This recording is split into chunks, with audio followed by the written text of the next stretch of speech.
What's up, everybody, and welcome to the Early Edge. A very happy Tuesday.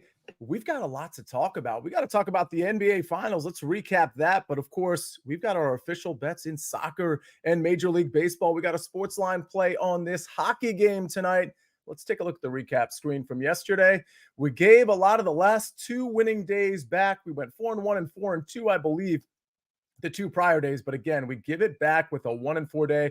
Props to the prop from Larry Hartstein, the maestro, PJ Washington over 5.5 rebounds. I'll tell you what, I feel like I should have won the Pirates-Reds first 5 under. They scored 5 runs in the first 2 innings and 0 runs the rest of the way. Felt a little unlucky there, but a loss is a loss at the end of the day. Let's bring in the stars of the show. Thanks for being in the chat, everybody. I see you, Philip, Bradley, Big Cheesy, and everybody else. Please hit the like button. We got Buckets, we got Maestro, we got Propstarz. And Maestro, I want to start with you because the NBA Finals, it's a wrap. Your reaction to the Celtics wrapping this thing up in 5? Well, pretty much what I expected, what a lot of people expected coming in. I was hoping for a more competitive game. The thing that was so interesting was, this guy on my right, Propstarz, has been banging the drum for Jaylen Brown MVP 7-1 before the series. If you saw him on any show or network associated with CBS and SportsLine, he had that, and he had a nice payoff for that. But it was just interesting that everyone in the betting market last night thought Tatum was going to get it. He started as a dog, closed minus 550 on FanDuel. Like, everyone was betting Tatum the whole way, thinking it's close. They're going to give it to Tatum, but it goes 7-4 for Jaylen Brown.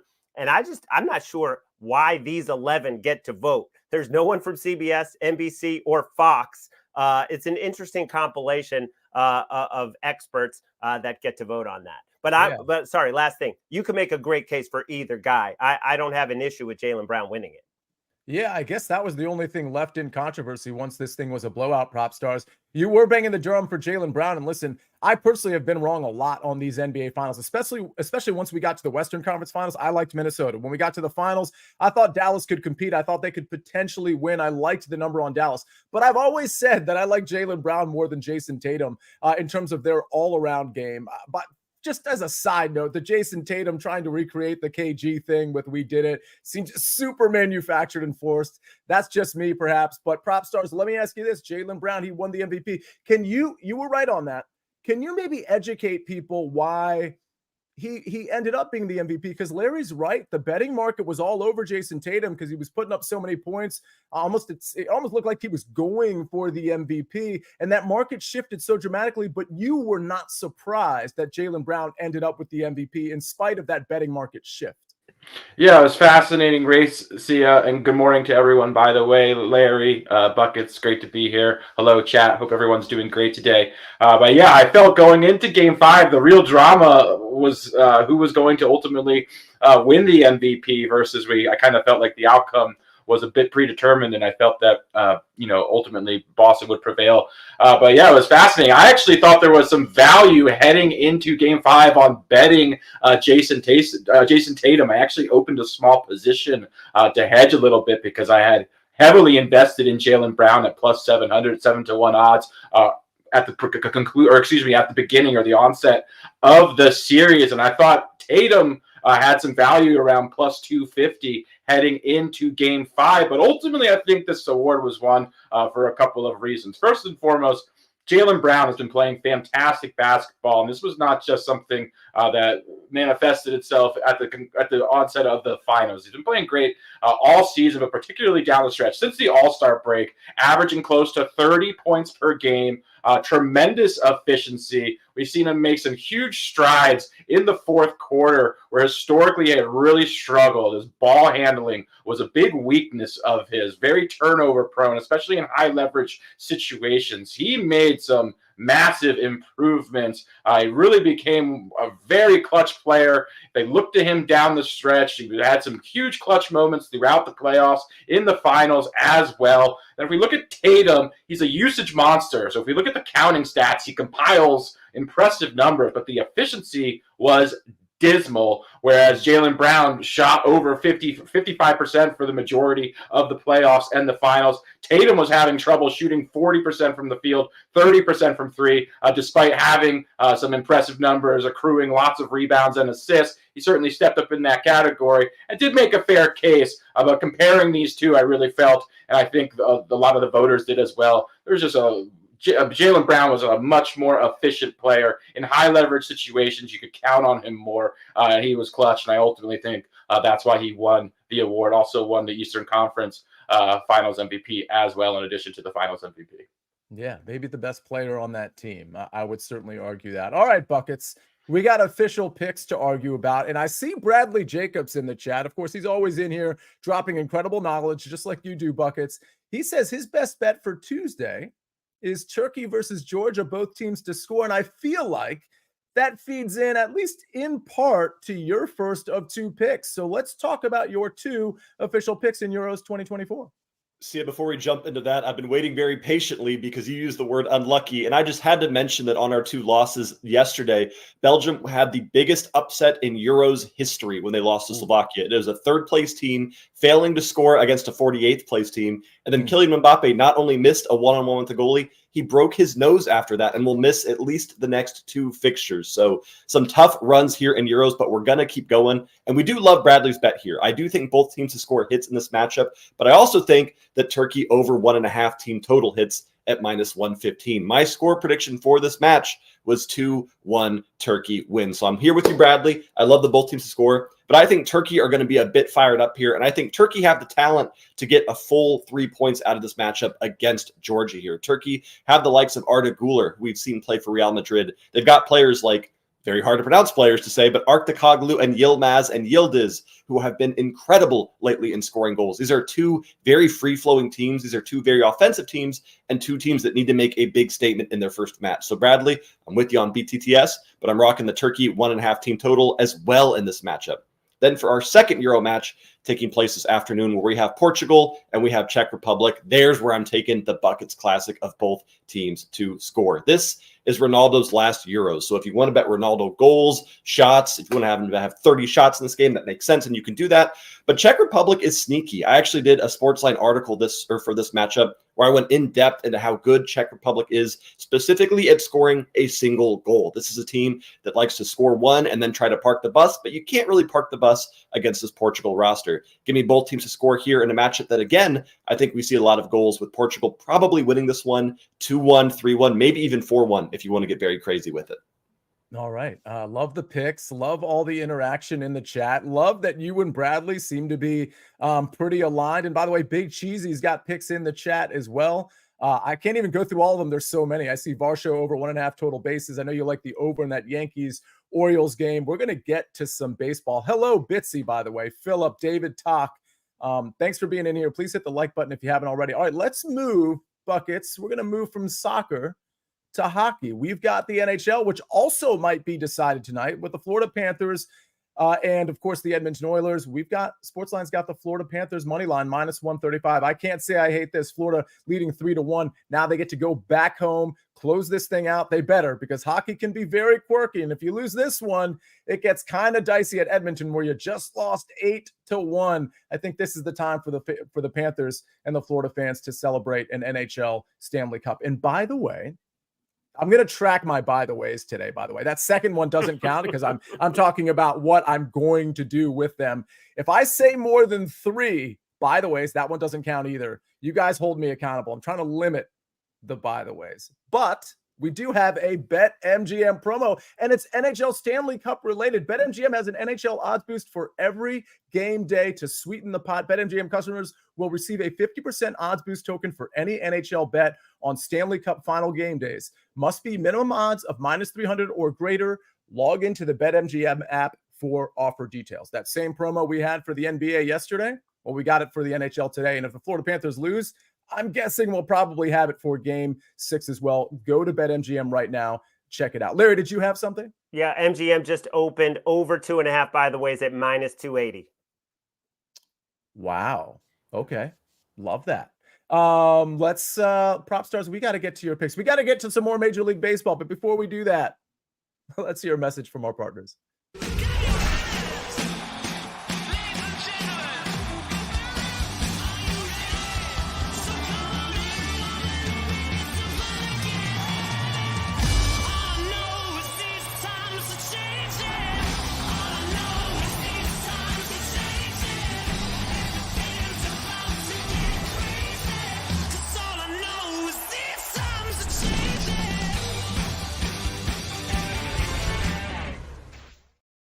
we're back on the Early Edge presented by BetMGM. I love how involved the chat is on the by the way, which again, that one doesn't count either. Mark Buckhold says, sounds like it could be a drinking game. I don't recommend that at 10 o'clock in the morning, but it does sound like it could be a drinking game. Buckets, go ahead.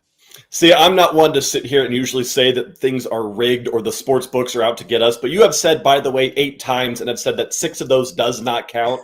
Is that how we're going to do this now? As long as we say it doesn't count, we can say it as much as we want. Yeah, kind of, but I'm just trying to educate the audience as to like what the parameters are. So I feel like I have to say the term. I think it's pretty obvious when I'm saying it in context, and it's that reflexive thing. And when I'm saying it, just to lay out the. All I'm saying, Sia, is I've already submitted my complaint to BetMGM saying, why is this not cashed already? I'd like to be paid, please. And I'm waiting for a response from customer support. By the way. Oh, that's 2. The Mbappe miss. I saw that too. I think the whole world saw that. That was pretty bad. What would you say? Forget about a superstar like Mbappe, but what would you say is the percentage that goal would go in by any like legitimate professional star soccer player? So there's something in soccer called the expected goal theory, which is this really detailed set of like this model that runs analytics to like what the percentage of every single shot has to either be on target or in the goal. Expected goal theory said that there was a 71% chance that shot should have been in the goal and it didn't even hit the target. He missed it entirely. So I would say I'm probably a 50-50 in that case, and I'm a terrible, terrible soccer player, but maybe I'm giving myself too much credit. Still, it looked like it should have gone in. All right, Proppy, we got to make up for that. Listen, that is just bad luck. I mean, sometimes it's just not going to fall your way. Mbappe should put that in the back of the net, probably more than whatever that percentage that Buckets just gave out was. So 71% was it? All right, Proppy, we've got 2 pitcher props. Let's start. I like both of these guys, especially the first one. I feel like Nick Lodolo is sometimes a little under the radar. Maybe it's because of the team he plays for. What do you like in Cincinnati? Yeah, what's interesting, Sia, is I've got a pair of K props. They're both overs, which if you follow me, you know I don't play a ton of overs, but I both feel like these plays have a lot in common with each other, which I'll get to both on the surface and under the hood as well. They're kind of mirror images of each other. But yeah, we'll start with Nick Lodolo, who's a lefty. Both guys are lefties as well. I like him to go over 6.5 Ks facing Pittsburgh. If we look at Nick Lodolo, he's in the midst of a good season, but the strikeout numbers, his raw numbers, are down compared to previous years where he averaged really high K rates. And if we look at the advanced metrics, whiff rate, swinging strike percentage, they're actually in line with his previous averages, which indicates to me that he's been unlucky in the strikeout department. So as a result of that, we're getting, in my opinion, what is a depressed number here of 6.5 in a very advantageous matchup against a Pittsburgh Pirates team that's one of the more generous, friendly matchups when it comes to strikeouts in the league. They're top 5 in strikeouts against opposing lefties, both long-term over the course of the season, also in the month of June. So this is a fantastic matchup, getting a great price in addition to a great number on a guy who very clearly, to me, is a positive regression candidate in the strikeout department. So I absolutely love this Nick Lodolo to go over 6.5 strikeouts against this Pittsburgh Pirates lineup. Then I'm going to take a look at another lefty who I like quite a bit, and very similar to Lodolo. His numbers are also, in my opinion, depressed as a result of him running cold, or unlucky, I should say, in the strikeout department. And that's Framber Valdez of the Houston Astros. I like him to go over 5.5 strikeouts, also at a great price, around even money. And he's got another fantastic matchup as well against the Chicago White Sox, who, like Pittsburgh, are very, very generous in the strikeout department. Also top 5 against opposing lefties. And same deal with Framber Valdez. If you look at his raw numbers, they're down compared to previous years. But if we look at his underlying metrics, they're all in line with his previous averages, which again just indicates that he is running cold. He's been unlucky in the strikeout department. Certainly would qualify, in my opinion, as a positive regression candidate. This is a number that, in my opinion, would be a tick higher, a K higher, if his strikeouts were a bit basically mirrored what he's done in previous seasons. So this is a discounted line for both guys who have been pitching better than their numbers indicate. Absolutely love this spot. I don't usually play very many overs. Both have great prices right now. These are both multi-unit plays for me, frankly. Nick Lodolo over 6.5 strikeouts. Framber Valdez over 5.5 strikeouts. Both have fantastic matchups and check all the boxes for me. And side note, Japan likes Justin Steele over 5.5 Ks in that game against the San Francisco Giants. I like those plays, Proppy. And somebody commented on your shirt. Brian Grebbins, I might be pronouncing that wrong. He says, I love the Electric Wizard shirt. So I don't know what that is. I don't get the reference, which pains me to say, but what is the Electric Wizard, sir? They are a heavy metal band from England that are, really cool. All right. Buckets, are you familiar with the Electric Wizard? By the way, Sia, I'm not familiar with Electric Wizard, so I apologize to Proppy and all of our English heavy metal fans. Does BT Dubs qualify as a, by the way? Well, Buckets, Jack Odanovich wants to know if you're familiar with the song Mbop and who sings it. No. Because I asked Larry that same question, Sia. Is Larry familiar? Can Larry name the artist who sings Mbop? Of course he can. No, there's 100%. I don't know, Sia. I think it's up for. I wouldn't be so quick. I think similar chances to Buckets here. Larry, do we know who's? Okay, Larry, who sings Mbop? It's Hanson. Yeah, of course. Okay. And by the way, I was smart of you to go to Buckets with that heavy metal question and not me. Yeah. Definitely. Yeah, I was not going to know any of that. Okay. Moshi says, I love when I have synergy with Proppy. He says that because he likes the Reds today as well. So obviously he's leaning on Lodolo. Let's go to my pick. I'm leaning on the Red Sox. Let's go back to back. Oh, I didn't take the Red Sox yesterday, but the Red Sox won yesterday in Toronto pretty comfortably. I expect them to do it today as well. I've got them first five money line minus 125. I'll tell you, this is minus 120 in a lot of places. So please shop your lines. You can probably find a slightly better number. This really comes down to the bats and the pitching matchup. It all lines up. I think we're getting a much more beneficial number than we should because the Red Sox are on the road. I mean, I do think we're saving some juice there, but Chris Bassett, he's been okay lately. I mean, the ERA, the whip, it doesn't look great, but it doesn't look terrible either. But what's interesting is it probably should look terrible. The benefit that Chris Bassett has gotten over the last 5-6 games is he's gone against really bad teams from a batting standpoint, and he's still found trouble here and there.